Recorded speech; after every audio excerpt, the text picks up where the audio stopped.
प्यारे बच्चों, स्वागत है आपका अपने स्टूडेंट्स गुरुदेव चैनल में। बच्चों, आप लोग जानते हैं कि नवोदय की परीक्षा जो है 2 चरणों में होनी है और जो है एक चरण की परीक्षा जो है वो 4 नवंबर 2023 को हो चुकी है। तो ये जो वीडियो है ये उसी से संबंधित है, उस पेपर से संबंधित है। तो उस पेपर आप लोग जानते हैं कि नवोदय की परीक्षा में 3 भाग होते हैं।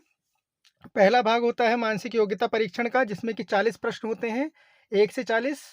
और उसके बाद दूसरा भाग होता है गणित का, जिसमें कि 20 प्रश्न होते हैं, 41 से लेकर 60 तक। और तीसरा जो भाग होता है हिंदी का होता है, जिसमें प्रश्न होते हैं 61 से लेकर 80 तक। तो इस वीडियो में जो है गणित के प्रश्नों को हल कराया गया है, जो कि 41 से लेकर 60 तक 20 प्रश्न हैं और 4 नवंबर की परीक्षा में पेपर में आए हैं। उसी पेपर का ये गणित वाला भाग है। तो बच्चों, चलिए चलते हैं, हम लोग शुरू करते हैं। प्रश्न है, एक टीवी को 16,920 रुपये में बेचने पर एक डीलर को 1,080 रुपये की हानि होती है। वह इस टीवी को कितने में बेचे कि 1,080 रुपये का लाभ हो? तो इसमें देखिए, उसको जो है वो 16,980 में बेचने पर उसको हानि हो रही है।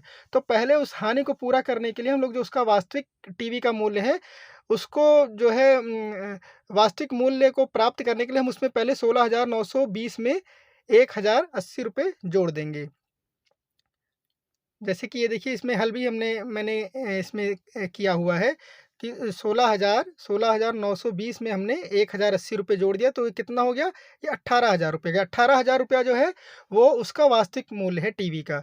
अब हमको लाभ भी लेना है 1,080 का, तो 18,000 में हम 1,080 रुपये और जोड़ देंगे, तो कितना प्राप्त हो जाएगा हमको? 19,080 रुपये प्राप्त हो जाएगा। और 19,080 जो है हमारे ऑप्शन में है, ऑप्शन जो सी है, इसमें हमारा 19,080 रुपये है, तो हमारा ऑप्शन सी जो है ये सही है। चलते हैं अगले प्रश्न पे। अगला प्रश्न जो है उसमें है छायांकित भाग का क्षेत्रफल। नीचे जो है एक चित्र बना हुआ है, इसमें एक वर्ग है और वर्ग की प्रत्येक भुजा 15 सेंटीमीटर है, लेकिन उस वर्ग में से एक भाग कटा हुआ है और कटे हुए भाग की कटा हुआ जो भाग है, इसमें इसकी एक भुजा तो दी हुई है 5 सेंटीमीटर, लेकिन ये जो दूसरी भुजा है ये हमको नहीं दी गई है। इस भुजा को प्राप्त करने के लिए देखिए, क्योंकि ये जो लंबाई है ये है 15 सेंटीमीटर और ये जो कटे वाले भाग का ये भाग कटे वाले भाग का जो है, तो इसमें जो कटा वाला भाग है, कटे वाले भाग की इतनी लंबाई जो है 3 सेंटीमीटर और 8 सेंटीमीटर। अगर हम इसको निकाल दें तो हमको एक कटे वाले भाग का लंबाई प्राप्त हो जाएगी। तो 8 और 3 11 को जो है 15 में से 11 घटाएंगे तो 4 आ जाएगा। इसका मतलब जो कटा वाला भाग है, कटे वाले भाग में यहाँ पे जो है ये 4 सेंटीमीटर लंबाई है इसकी और ये है 5 सेंटीमीटर। तो कटे वाले भाग का क्षेत्रफल निकाल के हम कुल क्षेत्रफल में से घटा देंगे तो हमको प्राप्त हो जाएगा। इसका हल जो है ये नीचे मैंने दिया हुआ है। वर्ग का क्षेत्रफल कितना हो जाएगा? वर्ग का क्षेत्रफल हो जाएगा 15 गुणा 15, जो हम लोग जानते हैं कि भुजा गुणा भुजा जो है वर्ग का क्षेत्रफल होता है, तो 225 वर्ग सेंटीमीटर आ जाएगा। और कटे वाले भाग का क्षेत्रफल जो है अभी हमने निकाला है कि 5 सेंटीमीटर दिया हुआ, तो 4 सेंटीमीटर हमने निकाला है उसका दूसरा वाला जो भुजा थी, तो 5 गुणे 4 हो जाएगा 20 सेंटीमीटर। तो 20 सेंटीमीटर 225 में से 20 घटा देंगे तो हमारा आ जाएगा 205 सेंटीमीटर। और 205 सेंटीमीटर जो है ये हमारा ऑप्शन ए में दिया हुआ है। ये हमारा जो ऑप्शन ए है ये हमारा सही है। चलते हैं अगले प्रश्न पे। अगला प्रश्न है कि 80 और 90 के बीच की सभी अभाज्य संख्याओं का गुणनफल है। तो 80 और 90 के बीच में जो अभाज्य संख्याएं हैं वो दो ही अभाज्य संख्याएं हैं। एक है 83 और एक है 89। तो 83 और 89 को गुणा करेंगे तो हमको मिलेगा 7,387 और ये हमारे ऑप्शन सी में है। हमारा ऑप्शन सी सही है। चलते हैं अगले प्रश्न पे।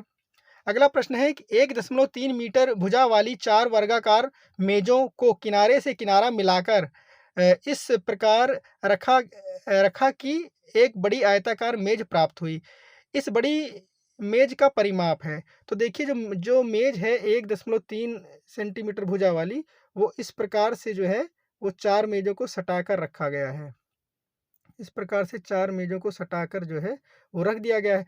तो 1.3 जो जो एक उसकी मेज की जो वो है भुजा है, वही जो है ये जो 1.3 ये जो है ये आपस में जुड़ जाएगी, ठीक है। और ये इस वाली भुजा की जो लंबाई है वो तो 1.3 ही रहेगी। तो इसका हल भी मैंने नीचे दिया हुआ है। तो देखिए, ये आयताकार मेज की जो लंबाई हो जाएगी वो जो 1.3 को हम जोड़ लेंगे तो 5.2 हो जाएगी और चौड़ाई तो वही है 1.3। और जो आयत का परिमाप होता है उसका जो सूत्र होता है 2 गुणे लंबाई धन चौड़ाई। तो इसमें जो है 2 गुणे लंबाई है 5.2 और चौड़ाई है 1.3। तो 5.2 और 1.3 को जोड़ेंगे तो 6.5 होगा, और 6.5 को जब 2 से गुणा करेंगे तो ये कितना आएगा, 13 आएगा, 13 मीटर। तो 13 मीटर जो है ये हमारा ऑप्शन सी जो है, ये 13 मीटर इसमें दिया हुआ है। ऑप्शन सी हमारा इसमें सही है। चलते हैं अगले प्रश्न पे। अगला प्रश्न है 5 सही 2/3 ऋण 2 सही 5/6 ऋण 3 सही 1/12 को सरल करने पर प्राप्त होगा। इसमें ऑप्शन दिए हुए 4 ऑप्शन। तो इसमें जो हमारा जो ये पहले जो सही में है इसको हम बटे में बदलेंगे। तो इसको हम बटे में जो बदलेंगे, देखिए इसका हल भी मैंने नीचे किया हुआ है। ये 5/2 5 सही 2/3 को इसको जब हम सही में बदलेंगे तो 17/3 प्राप्त होगा। 2 सही 5/6 को जब हम बदलेंगे सही में तो 17/6 प्राप्त होगा, और 3 सही 1/12 को बदलेंगे तो 37/12 प्राप्त होगा। इसके बाद जो है हम 3 3, 6 और 12 का यहाँ पे हमने लासा निकाल रखा है। तो लासा जो है कितना निकला है, लासा हमारा निकला है 12। लासा जो है हमारा निकला 12। तो अब इसको हम लोग हल करेंगे। लासा क्योंकि 12 है तो अब यहाँ पर 3 है, तो 3 को 4 से गुणा करेंगे तो हमको ये 12 प्राप्त होगा। 6 को जो है 2 से गुणा करेंगे तो हमको 12 प्राप्त होगा, और इसमें 12 पहले से ही है। तो अब इसमें जो है 3 को 4 से यहाँ गुणा करें तो ऊपर भी हम 4 से गुणा करेंगे। इसमें ऊपर हम 2 से गुणा करेंगे तो ऊपर 17 को 4 से गुणा करेंगे तो 68 मिलेगा, और 17 को जब 2 से गुणा करेंगे तो हमको 34 मिलेगा। तो और इसमें जो है इसमें हमको गुणा ही नहीं करना पड़ेगा, तो इसको 37 को ऐसे ही लिख देंगे। अब यहाँ पर है 68, यहाँ है ऋण 34 और यहाँ है ऋण 37। तो ऋण 34 और ऋण 37 को जोड़ेंगे तो ऋण 71 हो जाएगा, और 68 में से ऋण 71 घटाएंगे तो आएगा 68 और 68 ऋण 71 है, तो 71 में से 68 को हम घटाएंगे 3 प्राप्त होगा, और चिन्ह जो है ये क्योंकि 71 बड़ा है इसका चिन्ह ऋण आ जाएगा, ऋण लिखा जाएगा, तो ऋण 3/12 हो जाएगा। और ऋण 3/12 को हम लोग और सरल करेंगे, काटेंगे 3 के पार्ट से, 3 एकम 3, 3 चौक 12, तो हमको ऋण 1/4 प्राप्त होगा, और ये ऋण 1/4 जो है ये ऑप्शन बी में है। ऑप्शन बी में जो है ये ऋण जो है ऋण 1/4 हमको प्राप्त हो रहा है, तो हमारा ऑप्शन बी इसमें सही है। चलते हैं अगले प्रश्न पे। अगला प्रश्न है एक वर्ग तथा आयत के क्षेत्रफल बराबर है यदि वर्ग की प्रत्येक भुजा 42 मीटर है तथा आयत की चौड़ाई 28 मीटर है तो आयत का परिमाप है। अब इसमें देखिए कि क्षेत्रफल तो दोनों के बराबर हैं, तो हम पहले जो है इसमें जो है वर्ग का क्षेत्रफल कितना है, क्योंकि वर्ग की भुजा 42 है, तो 42 गुणा 42 करेंगे तो क्षेत्रफल जो है हमको प्राप्त होगा गुणा करेंगे तो 1764 मीटर जो हमको प्राप्त हो गया। तो यही क्षेत्रफल जो है आयत का भी होगा। अब आयत का क्षेत्रफल हमको पता है 1764 मीटर है, और आयत की हमको जो है चौड़ाई भी प्राप्त है पता है, क्योंकि प्रश्न में दी हुई है कि 28 है। अब लंबाई को ज्ञात करने के लिए 1764 को 1764 को हम लोग 1764 को हम लोग 28 से भाग करेंगे तो हमको इसकी जो है लंबाई प्राप्त हो जाएगी 63। अब हमको लंबाई भी प्राप्त है आयत की और चौड़ाई भी प्राप्त है, तो परिमाप आयत का क्या होता है, 2 गुणे लंबाई धन चौड़ाई। तो लंबाई है 63 और चौड़ाई है 28। 63 और 28 को जोड़ेंगे तो आएगा 91, और 91 को 2 से गुणा करेंगे तो आएगा 182 मीटर, और ये 182 मीटर जो है हमारे ऑप्शन डी में है। तो हमारा ऑप्शन डी जो है ये हमारा सही है। चलते हैं अगले प्रश्न पे। अगला प्रश्न है एक प्रतिवर्ती कोण का माप होता है। इसमें देखिए 4 ऑप्शन दिए हुए हैं, चारों ऑप्शन आप देख लीजिए, और इसको जो हल मैंने दिया है, हल मैंने नीचे देखिए लिख दिया है कि जो है सब कोणों का जो है माप लिख रखा है। अब इसमें जो है जो 0 डिग्री कोण होता है उसको कहते हैं शून्य कोण, 1 डिग्री से लेकर 89 डिग्री तक का जो कोण होता है उसको कहते हैं न्यून कोण, 90 डिग्री के कोण को कहते हैं सम कोण, और 91 डिग्री से 179 डिग्री के जो कोण होते हैं उनको कहते हैं अधिक कोण। और इसके बाद जो है 180 डिग्री के कोण को क्या कहते हैं, ऋजु कोण कहते हैं या सरल कोण कहते हैं, और 181 से 359 डिग्री तक के कोण को वृहत कोण कहते हैं या प्रतिवर्ती कोण कहते हैं, यही पूछा गया है। तो प्रतिवर्ती कोण क्या होता है, 181 से लेकर 359 तक होता है, मतलब 180 से ज़्यादा होता है, और 360 से कम होता है। और 360 डिग्री के कोण को क्या कहते हैं, समकोण कोण कहते हैं। तो जो हमारा जो इसमें विकल्प में जो हल होगा वो क्या है कि इसमें जो प्रतिवर्ती कोण पूछ रखा है, तो प्रतिवर्ती कोण क्या होता है, 180 से अधिक परंतु 360 से कम। हमारा ऑप्शन इसमें सी जो है ये सही है। चलते हैं अगले प्रश्न पे। अगला प्रश्न है, दिया गया दंड चार्ट एक विद्यार्थी द्वारा 4 विषयों में प्राप्त अंकों को दर्शाता है। इस विद्यार्थी का प्राप्तांक का औसत है। इसमें चार्ट में देखिए, इसमें जो है विद्यार्थी ने जितने अंक प्राप्त किए हैं उसको जो है दिखाया गया है। अब अंग्रेजी में इसके विद्यार्थी के कितने अंक हैं? अंग्रेजी में इसके अंक हैं 80 अंक हैं। अंग्रेजी में देखिए, अंग्रेजी जो है इसमें 80 अंक है। और जो हिंदी है, हिंदी में कितने हैं? हिंदी वाली लाइन यहाँ जा रही है तो ये 60 और 80 के बीच है, इसका मतलब ये 70 है। और गणित में कितने हैं? गणित में देखिए ये 80 और 100 के बीच में, तो इसका मतलब ये 90 है। और विज्ञान में कितने? विज्ञान में 60 हैं। इन सबको जोड़कर जितने विषय हैं उससे हम भाग कर देंगे तो हमको प्राप्त हो जाएगा। इसका हल भी मैंने नीचे किया हुआ है। देखिए 80, 70, 90 और 60 को जोड़कर और 4 से हमको भाग करेंगे, तो इनको सबको जोड़ेंगे तो आएगा 300, 300 को 4 से भाग करेंगे तो आएगा 75, जो कि हमारे ऑप्शन बी में दिया हुआ है। तो इसका मतलब हमारा ऑप्शन बी जो है ये सही है। चलते हैं अगले प्रश्न पे।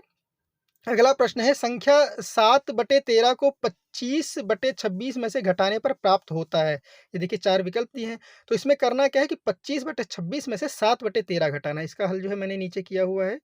तो 25/26 में से 7/13 हम घटाएँगे, तो करेंगे पहले क्या हम? पहले हम जो 26 और 13 का लासा निकालेंगे, तो इसमें जो आएगा ये 26 आएगा, ठीक है? अब इसमें देखिए, अब इसमें यहाँ पर लासा हमने लिख दिया, अब यहाँ पर तो पहले से ही 26 है, तो इसलिए 25 को हम ऐसे ही लिख देंगे। और यहाँ पर 13 को 26 करने के लिए 2 से गुणा करेंगे, तो इसलिए 7 को भी 2 से गुणा करना पड़ेगा। 7 को 2 से गुणा करेंगे तो हमको प्राप्त होगा 14। तो इसमें आगे क्या फिर किया गया है? तो 25 में से जो है, 25 में से यहाँ पर ऊपर 25 ऋण 14 हो गया, बटे में 26। तो 25 में से 14 घटाएँगे 11 मिलेगा और नीचे 26 है, तो 11/26। इसका मतलब हमारा जो ऑप्शन ए है, ये हमारा सही है। ऑप्शन ए हमारा जो है ये बिल्कुल सही है। हम चलते हैं अगले प्रश्न पे। अगला प्रश्न है 50वां प्रश्न। एक विक्रेता ने कुछ नींबू ₹7 के 5 नींबू के भाव से खरीदे और 3.50 मतलब ₹3.5 के 2 नींबू के भाव में बेचे। इस प्रकार 100 नींबू बेचने पर उसका लाभ या हानि है। ये विकल्प 4 विकल्प दिए हैं। हम लोग क्या करेंगे, पहले देखते हैं, इसको हल करते हैं। इसका भी हल मैंने नीचे किया हुआ है। उसने जो खरीदे हैं 5 नींबू जो कितने के खरीदे हैं? ₹7 के खरीदे हैं। तो 1 नींबू का दाम प्राप्त करने के लिए 7 को 5 से भाग करेंगे तो हमको कितना मिलेगा? 1.40 मिलेगा। मतलब ₹1.40 में उसने 1 नींबू खरीदा है। अब बेचने वाला देखते हैं। उसने 2 नींबू बेचे हैं ₹3.5 के, ₹3.50 के, मतलब ₹3.5 का। तो 1 नींबू का दाम प्राप्त करने के लिए जो 3.52 है, इसको 2 से भाग कर देंगे। कितना प्राप्त होगा हमको? ₹1.75 प्राप्त होगा। तो खरीदा है उसने, जो खरीदा है, वो खरीदा है 1.40 का, मतलब ₹1.40 का, और बेचा है उसने ₹1.75 का, मतलब ₹1.75 का बेचा, तो उसको लाभ हो रहा है। तो 1 नींबू पर लाभ क्या होगा? 1.75 में से 1.40 घटाएँगे तो ₹0.35 प्राप्त होगा, मतलब 35 पैसे प्राप्त होगा। तो 100 नींबू पे लाभ क्या होगा? ये 0.35 को 100 से गुणा कर देंगे तो हमको क्या प्राप्त होगा? 35 प्राप्त हो जाएगा, मतलब ₹35 हमको प्राप्त होगा। ये हमारा जो 35 है, ये हमारे ऑप्शन बी में दिया हुआ है कि ₹35 का लाभ। हमारा ये ऑप्शन बी सही है इसमें। चलते हैं अगले प्रश्न पे। अगला प्रश्न है, 7 अंकों की बड़ी से बड़ी संख्या तथा 8 अंकों की छोटी से छोटी संख्या का योगफल है। तो 7 अंकों की बड़ी से बड़ी संख्या जो होती है वो 99,000, 99,00,000, 99,999 है। और 8 अंकों की छोटी से छोटी संख्या 1 करोड़ है। और इसको जब दोनों को जोड़ेंगे तो हमको जो योगफल प्राप्त होगा 1,99,99,999, हमको ये जो है प्राप्त हो जाएगा। ये हमारा कहाँ पर है? ये हमारा ऑप्शन ए में है। हमारा ये जो ऑप्शन ए है, हमारा ये ऑप्शन ए सही है। तो इस प्रकार से हम लोग जो है इसको हल करते हैं। अगला प्रश्न देखते हैं। अगला प्रश्न है, 5 धन 77/10 धन 7/100 धन 77/1000 को सरल करने पर प्राप्त होता है। तो इसमें हम जो बटे वाली संख्याएं हैं, इसको हम लोग जो है भाग करके दशमलव में बदलेंगे। तो 77/10 जो है हमारा क्या हो जाएगा? 7.7 हो जाएगा। और जो 7/100 है, ये 0.07 हो जाएगा। और इसके बाद जो है 77/1000 है, ये हो जाएगा 0.077 हो जाएगा। अब इसको सबको हमने यहाँ पे साइड में जोड़ रखा है। सबको जोड़ेंगे तो हमको क्या प्राप्त होगा? हमको जो प्राप्त होगा वो होगा 12.847, और ये हमारा जो है ये ऑप्शन डी में है। तो हमारा जिसका मतलब जो ऑप्शन हमारा डी है, ये हमारा सही है। चलते हैं अगले प्रश्न पे। अगला प्रश्न है सबसे छोटी विषम अभाज्य संख्या तथा 2 अंकों की सबसे बड़ी अभाज्य संख्या का योगफल है। तो सबसे छोटी विषम अभाज्य संख्या क्या होती है? वो होती है 3, वो है 3 और 2 अंकों की सबसे बड़ी अभाज्य संख्या क्या है? वो है 97 और क्या करना है इन दोनों को जोड़ना है तो 97 और 3 को जोड़ेंगे तो हमको क्या प्राप्त होगा? हमको 100 प्राप्त होगा। ये मतलब इसका मतलब ऑप्शन सी हमारा सही है। चलते हैं अगले प्रश्न पे। अगला प्रश्न है कितने 1/6 के मिलाने से 41 सही 2/3 प्राप्त होगा? तो जो 41 सही 2/3 है इसको हम लोग पहले सही में चेंज करेंगे। तो 41 सही 2/3 को अगर हम चेंज करेंगे तो हमको क्या प्राप्त होगा? हमको प्राप्त होगा 125/3 और इसमें अब प्रश्न हमारा ये होगा कि कितने 1/6 मिलाने से 125/3 प्राप्त होगा? हमारा ये प्रश्न हो गया। अब इसको समझने के लिए हम लोग क्या करते हैं, समझते हैं, इस प्रकार से समझते हैं कि कितने 2 मिलाने से 14 प्राप्त होगा। मान लीजिए ये पूछा गया कि कितने 2 मिलाने से 14 प्राप्त होगा। तो ये हम इसको समझने के लिए क्या करेंगे, हम 14 को 2 से भाग कर देंगे। तो हमको 7 प्राप्त होगा। इसका मतलब कि हमको 2 जो है हम 7 बार लें तो हमको 14 प्राप्त हो जाएगा। तो इसी प्रकार से इसका मतलब है कि 1/6 हम लोग लें कि हमको 125/3 प्राप्त हो जाए। तो इसका मतलब ये है कि 125/3 को हम लोग अगर 1/6 से भाग कर दें, जैसे कि मैंने यहाँ पर किया हुआ है, तो हमको प्राप्त हो जाएगा। तो 125/3 को हम लोग भाग करेंगे 1/6 से। तो ये देखिए ये भाग किया हुआ है। तो 125/3 को जब हम 1/6 से भाग करेंगे तो यहाँ पर इसको जो है हम लोग भाग करना जानते हैं, भिन्नों का भाग क्या होता है? यहाँ पर इसको गुणा का चिन्ह करके और इसको पलट देते तो 6/1 हो गया और इसको 3 और 6 को काटते हैं आपस में तो 3 एक कम 3, 3 दूनी 6। तो अब ऊपर क्या बच रहा है? ऊपर 125 और 2 बच रहा है तो 125 को 2 से गुणा करेंगे 250 प्राप्त हो जाएगा और नीचे कुछ है नहीं। तो 250 जो है हमारा उत्तर होगा और 250 हमारा उत्तर कहाँ पर है? ये ऑप्शन ए में है। ऑप्शन ए में है। ऑप्शन ए में नहीं है, हमारा ऑप्शन जो है ये 250 जो है ऑप्शन सी में है। तो हमारा जो ऑप्शन सी है ये हमारा सही है 250। ठीक है, तो हमारा जो है इस चलते हैं अब अगले प्रश्न पे। अगला प्रश्न है आकृति में दर्शाए गए कोण का प्रकार है। अभी देखिए इससे पहले कोण का एक प्रश्न आया था, वहाँ पर मैंने इसकी सारी माप दी हुई है। अब देखने में ये लग रहा है कि ये जो कोण है, ये कोण जो है अधिक कोण है, क्योंकि देखिए ये 90 डिग्री का ये होता है, 90 डिग्री का होता है, समकोण होता है, अभी समकोण से ज़्यादा का है, तो ये अधिक कोण है। तो इसलिए ये जो है अधिक कोण है, ये हमारा जो है ऑप्शन डी इसमें हमारा ये सही है कि ये अधिक कोण है। चलते हैं अगले प्रश्न पे। एक परिवार का मासिक खर्च निम्न प्रकार से है। रसोई का खर्च है 9,378 रुपये, शिक्षा पे जो है खर्च है 3,780 रुपये, परिवहन मतलब आने जाने पर जो ऑटो का ये सब जो है धन है कितना खर्च होता है 2,817 रुपये और विभिन्न प्रकार के जो खर्च है वो 4,388 रुपये खर्च होते हैं। तो इस परिवार का कुल मासिक खर्च सन्निकटन द्वारा निकटतम हजार के मान में हमको इसमें प्राप्त करना है। इसमें 4 ऑप्शन दिए हैं। तो सबसे पहले क्या करेंगे, हम इस सबको जोड़ लेंगे। तो कुल मासिक खर्च जो सबको जोड़ा गया, ये जो 4 खर्चे हैं इनको सबको जोड़ा गया तो हमको क्या प्राप्त हुआ 20,363 रुपये प्राप्त हुआ। अब इसमें सन्निकटन द्वारा हम लोग जानते हैं कि जब जो है आधे से ज़्यादा होता है, जैसे 20,363 है, अगर ये 20,500 होता तो हम जो है ये जो हमारा 20,000 ये 21,000 हो जाता है। लेकिन ये क्योंकि 500 से कम है, ये 20,363 है, तो 363 है हमारा, इसका मतलब ये 500 से कम है। तो इसका मतलब जो सन्निकटन द्वारा जो हज़ार में इनका खर्चा हो जाएगा वो क्या हो जाएगा 20,000 हो जाएगा। इसका मतलब हमारा जो ऑप्शन सी है, ये हमारा सही है। हमारा ऑप्शन सी सही है। चलते हैं अगले प्रश्न पे। अगला प्रश्न है निम्नलिखित में से कौन से समतुल्य नहीं है? ये 4 जो है 4 ऑप्शन में 4 भिन्नों का जो वो ग्रुप दिया हुआ है, इसमें कह रहे हैं कि कौन समतुल्य नहीं है। तो इसको हल करके देखते हैं। ये हल मैंने नीचे किया हुआ है। पहला है 3.5 है तथा 18/30। अब 18/30 को हम 6 के पहाड़े से काटेंगे तो 6 तियाँ 18 और 6 पंचे 30। तो आगे वाली भिन्न भी 3/5 और पीछे भी हमको 3/5 प्राप्त हो रही है। तो ये तो हो गई समतुल्य। बी वाला जो ऑप्शन है इसमें 20/28 दिया है तथा दूसरा वाला जो भिन्न है 5/7 है। तो 20/28 को हम लोग जो है 4 के पहाड़े से काटेंगे तो 4 पंचे 20 और 4 सत्ते 28। तो मतलब आगे में भी जो है हमको 5/7 प्राप्त हो रहा है और पीछे भी 5/7 है, दोनों भिन्न 5/7 है। तो ये क्या हो गई, ये हो गई समतुल्य। इसके बाद चलते हैं अगले भिन्न पर। तो जो अगले जो सेट है वो है 6/9 है, तथा इसके आगे जो दिया है 24/25 दिया है। तो 24/25 जो है वो किसी भी पहाड़े से 24/25 नहीं कट सकता है।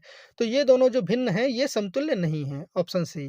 तो हमारा उत्तर जो है ये ऑप्शन सी है, समतुल्य, यही ऑप्शन सी हो जाएगा, क्योंकि डी वाला देखिए 9/18 है और 36/72 को भी अगर हम लोग काटेंगे 4 से तो 4 9 36 हो जाएगा और 72 को 4 से भाग करेंगे तो 18 प्राप्त हो जाएगा। तो आगे भी 9/18 प्राप्त हो रहा है, पीछे वाली ये वाली भिन्न भी 9/18 ही है।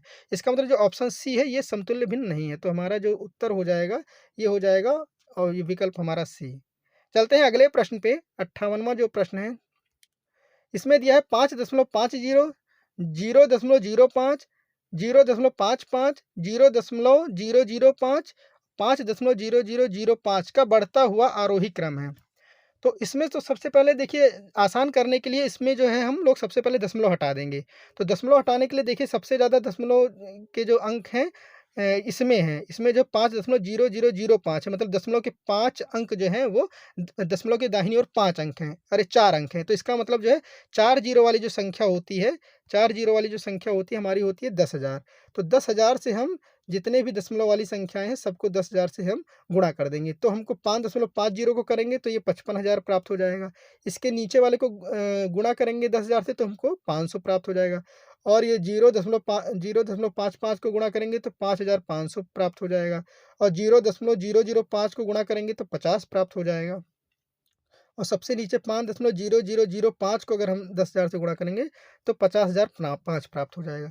तो हम लोग देख रहे हैं कि इसमें जो है सबसे सबसे बड़ा जो हमको मान प्राप्त हुआ वो 55,000 का प्राप्त हुआ है, ये प्राप्त हुआ है। और इससे छोटा जो है 50,005 प्राप्त है। इसके बाद जो है 5,500 प्राप्त है, फिर 500, और सबसे छोटा जो है वो 50 है। इसका मतलब सबसे छोटी भिन्न हमारी ये हो गई, उससे बड़ी हमारी ये हो गई, और उससे बड़ी हमारी ये हो गई, और उससे बड़ी हमारी ये हो गई, और सबसे बड़ी जो है हमारी ये हो गई। तो इसी को जो है हम लोग आरोही क्रम में रखेंगे। तो हमारा क्रम जो है आरोही क्रम ये आ जाएगा, ये आरोही क्रम है। और ये वाला जो है किसमें है, ये हमारे ऑप्शन ए में है। तो हमारा ऑप्शन ए जो है ये हमारा ऑप्शन ए सही है। चलते हैं अगले प्रश्न पे। अगला प्रश्न 59वां है, निम्नलिखित में से कौन सा सही है? इसमें जो है 5 मीटर 8 सेंटीमीटर, ये जो ऑप्शन दिए 5 मीटर 8 सेंटीमीटर बराबर 580 सेंटीमीटर, 7 मीटर 55 सेंटीमीटर बराबर 7,055 सेंटीमीटर, 2 किलोमीटर 70 मीटर बराबर 270 मीटर, 6 किलोमीटर 11 मीटर बराबर 6,011 मीटर। तो इसका भी जो हल मैंने नीचे किया हुआ है। 5 5 मीटर 8 सेंटीमीटर को जब मीटर में सेंटीमीटर बदलेंगे तो 508 सेंटीमीटर प्राप्त होगा, जो कि उसमें ऑप्शन में नहीं है। 7 मीटर 55 सेंटीमीटर को जब हम सेंटीमीटर बदलेंगे तो 755 आएगा, ये भी विकल्प में नहीं है। 2 किलोमीटर 70 मीटर को जब हम मीटर में बदलेंगे तो 2070 मीटर आएगा, ये भी विकल्प में नहीं है। 6 किलोमीटर 11 मीटर को जब हम कन्वर्ट करेंगे मीटर में तो हमको क्या प्राप्त होगा, 6,011 मीटर प्राप्त होगा, जो कि ऑप्शन डी में है। तो हमारा ऑप्शन डी जो है ये हमारा सही है, ऑप्शन डी हमारा सही है। चलते हैं अब अगले अगले अंतिम प्रश्न पे चलते हैं। अंतिम प्रश्न है गणित का। 3 घंटियाँ क्रमशः 9, 12, 15 मिनट के अंतराल पर बजती हैं। यदि ये प्रातः 8 बजे एक साथ बजें तो दोबारा एक साथ बजेंगी। हम लोग जानते हैं कि ये जो प्रश्न है ये है लघुत्तम समापवर्ती का प्रश्न है। तो इसमें हम क्या करेंगे, 9, 12 तथा 15 का जो है लघुत्तम समापवर्ती निकालेंगे। तो 9, 12, 15 का लघुत्तम समापवर्ती निकालेंगे तो कितना आएगा, वो आएगा 180। तो 180 जो है ये क्या प्राप्त हुआ हमको, 180 मिनट प्राप्त हुआ है, क्योंकि मिनट का ही हमने लासा निकाला है। और 180 मिनट को जब हम घंटे में बदलेंगे तो हमको कितना प्राप्त होगा, 3 घंटा प्राप्त होगा। तो इसका मतलब जो घंटियाँ हैं वो 3 घंटे के बाद फिर से एक साथ बजेंगी। तो पहली बार वो कब बजी थी, 8 बजे बजी थी, और 3 घंटे बाद मतलब कितना बज जाएगा, 11 बजे। तो 11 बजे जो है वो घंटियाँ फिर से एक साथ बजेंगी। तो इसका मतलब हमारा विकल्प जो बी है ये हमारा सही है, कि प्रातः 11 बजे जो घंटियाँ फिर से एक बार बजेंगी। तो बच्चों ये हैं गणित के बिल्कुल बहुत ही महत्वपूर्ण गणित के प्रश्न। और अभी हमारा जो है इस पेपर में जो मानसिक योग्यता के प्रश्न हैं वो हमारे बचे हुए हैं, 40 प्रश्न हैं। तो उसका वीडियो भी मैं बना रहा हूँ और जल्दी ही मैं इस पे अपलोड करूँगा। और आप लोग जो चैनल को सब्सक्राइब कर लीजिए। सब्सक्राइब करने के लिए वीडियो के नीचे जो सब्सक्राइब का बटन है उसको आप टच करिए। टच करने पर घंटी का आइकन आएगा, उसको टच करेंगे तो नोटिफिकेशन आ जाएगा, तो उसमें ऑल नोटिफिकेशन को टच करिए। तो इससे ये होगा कि जैसे ही मैं अगला जो वीडियो डालूंगा मानसिक योग्यता वाला, तो जैसे ही डालूंगा तो तुरंत ही आपके मोबाइल पर मैसेज आ जाएगा और आप जो है आप तुरंत ही उस वीडियो को देख लेंगे और बिना समय गँवाए आप लोग वीडियो को देख लेंगे। और आप लोग जो है इसलिए चैनल को सब्सक्राइब कर लीजिए और वीडियो को देखिए और वीडियो को अपने दोस्तों के पास शेयर भी करिए, जिससे कि वो लोग भी लाभान्वित हो सकें और सबकी तैयारी सब बच्चों की, आपकी और आपके मित्रों की अच्छे से हो। और बच्चों, तो फिर हम लोग मिलते हैं अगले वीडियो में, और तब तक के लिए नमस्कार।